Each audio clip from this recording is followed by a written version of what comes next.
as Illinois sends its National Guard off to the Middle East, you've got the ongoing migrant crisis at the southern U.S. border, getting assistance from some other states outside of Texas.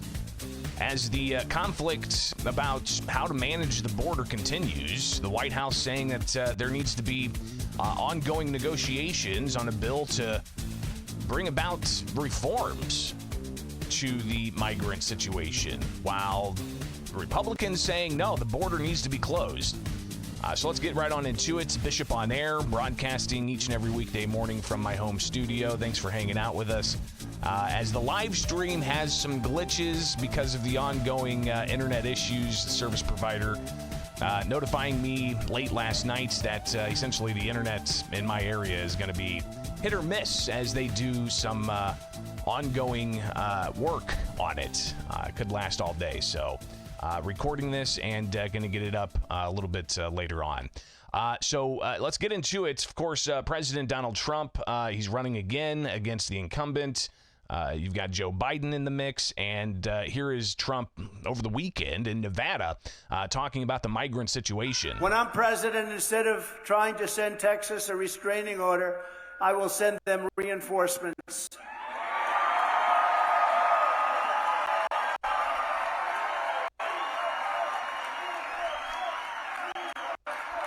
So clearly, the former president getting some accolades from his supporters and making that push. But what about all of the other issues across the country with Texas and 25 governors backing Texas? The White House was asked about this late last week on Friday. Here's Karine Jean-Pierre with her message to the 25 other governors across the country. My message to those, how many governors in that letter? I believe it's 25. 25 governors. I would say to them that, are they, you said Republican governors? Yes. I would say to them that if they truly want to help with the issue at the border, with the immigration system, that they need to talk to the congressional members, the senators in their state. That's what they need to do. They need to ask them to make sure that they have the resources they need within their respective states to take action, right? To actually deal with a broken system. The way that we deal with this is legislatively. The way that we deal with this is for Congress to act. And so that's what those 25 Republican governors need to do. So she says that they need to act on bipartisan legislation to bring about immigration reforms, while Republicans say just close the border. It's the president's prerogative to deal with these issues, and he's not dealing with these issues. And Texas doesn't seem to be backing down, despite the U.S. Supreme Court saying the federal government can come in and deal with those razor wires that are set up. Here's more about how Texas is not backing down and the White House's response. Is the president concerned that, Texas doesn't seem to be backing down or listening to the letter that DHS sent? And I guess how does the administration plan to respond if they don't, give DHS access? It's shameful. It's shameful that politics is being played here. Political stunts are being done here as we're trying to deal with an issue that Americans really care about, right? And all we are asking for is Border Patrol to have access to an area so that they can enforce the law. That's what they're trying to do. They're trying to actually do their job to enforce the law. That's what Border Patrol agents are meant to do, and that's what they're trying to do. And you have politics being played, and you have a governor getting in the way of that, And so it is shameful that we continue to see these political stunts, and we continue to see these political games. It is not safe. It does not help solve the problem. It does not help solve the issue. And, of course, the White House is promoting a deal to bring about immigration reform in exchange for more funding for the border, and also tying all of this to aid to Ukraine. And how that works into securing the U.S. border by sending funds over to Ukraine has people scratching their heads, and why that should be a deal that's even proposed linking those two things together. But that's the White House putting out the idea of they need this deal in order to move forward with border security. Here's more from Karine Jean-Pierre, the White House press secretary. How realistic is it really that there is a deal that it can even pass that would pass the Senate and the House at this point? Look, we have to be optimistic because there is actually conversations happening in the Senate. There are, in a bipartisan way, right? And so we feel confident about that. It's been happening in good faith, right? In order to have negotiations, you have to have it in good faith, and that's what we believe. There has been progress in their conversations, and so we are optimistic about that. Now, as I stated moments ago, multiple times already in this past couple of minutes, House Republicans have to make a decision here. They have to make a decision on if they want to be part of the solution or part of the problem. That's on them. That is on them. And we know that the immigration system is broken and it has been for decades now. We want to get that done. We want to fix that. We want to take steps to get to a place where we can deal with the issues at hand.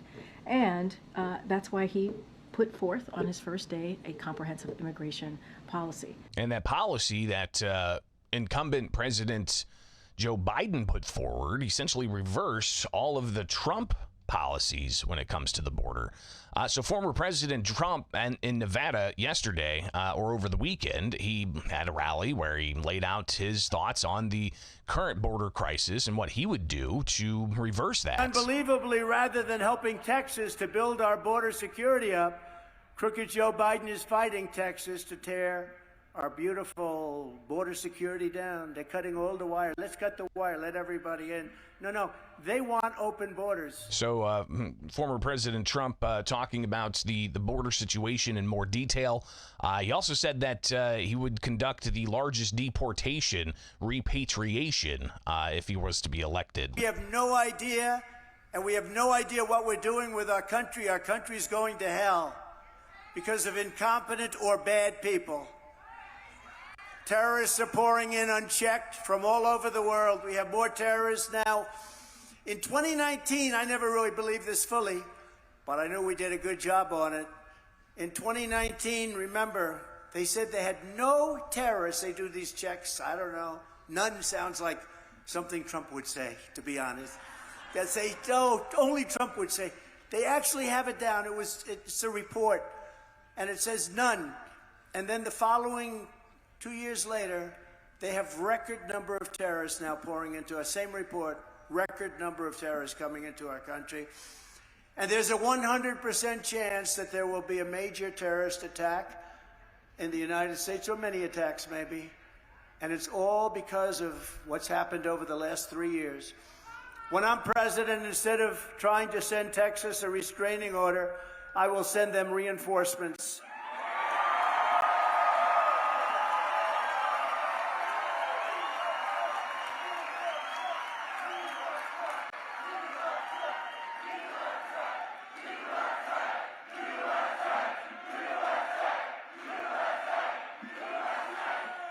Instead of fighting border states, I will use every resource, tool, and authority of the U.S. president to defend the United States of America from this horrible invasion that is taking place right now. There's never been anything like it.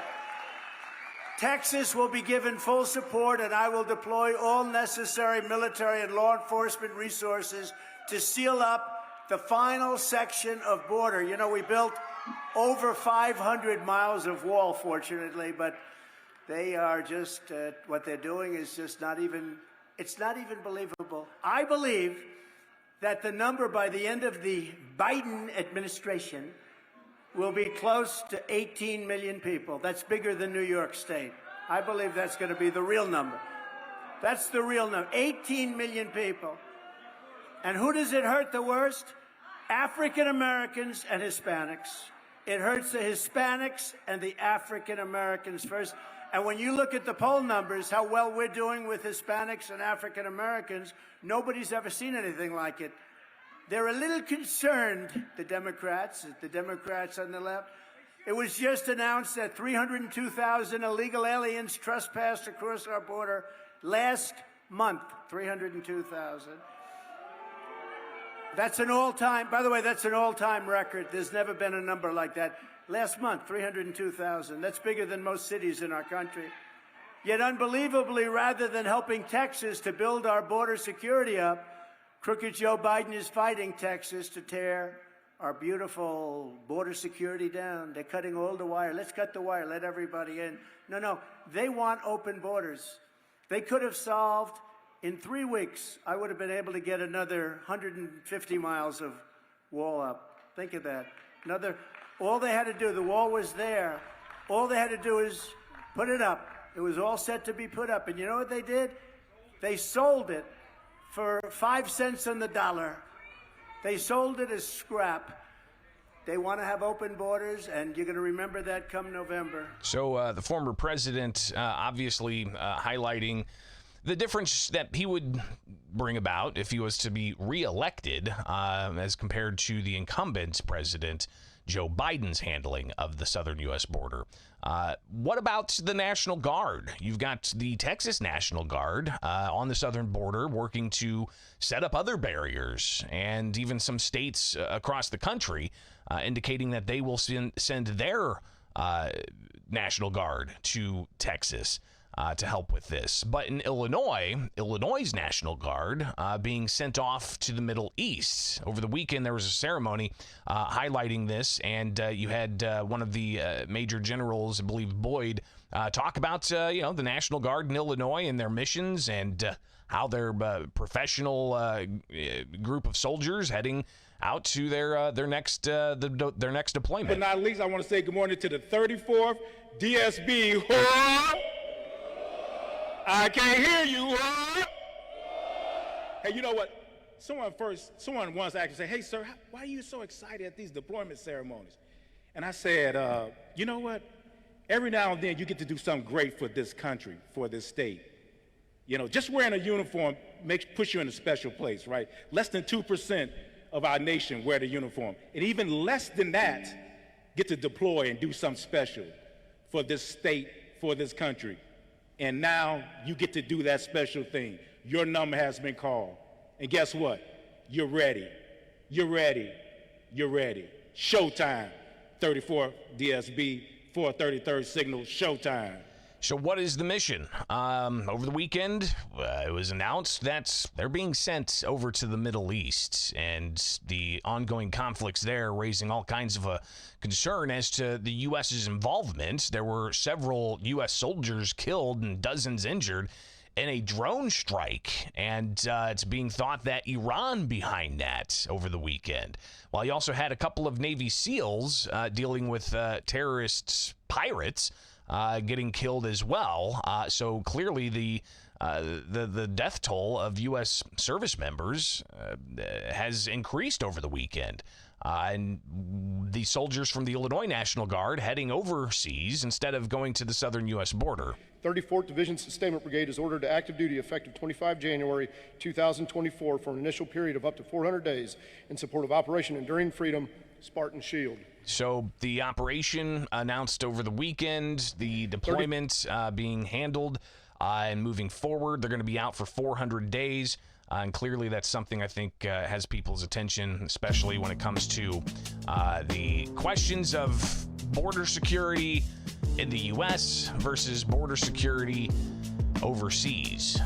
We'll watch all this play out, obviously, with some of those alarming headlines from over the weekend. It is Bishop on Air. Thanks for hanging out. I know the live stream had some problems getting out, but obviously you can check back each and every weekday for segments and clips, and we'll definitely have that ready for you here in short order. Bishop on Air, here again. Search anywhere, Bishop on Air, on X, on Facebook, on YouTube. I believe Rumble as well. But again, the live stream for everybody that was watching, Facebook's not screwing with it. YouTube's not screwing with it. It's my internet service provider that's screwing with it, messaging me late last night saying, hey, Monday, right about the time you're going to go on live, we're going to take your internet down. So that's what I have to deal with. I'm actually piping all this through my cell phone. That's literally hanging outside the window. So that I can at least get somewhat of a live stream out to you guys. Either way, that's going to be it for us today.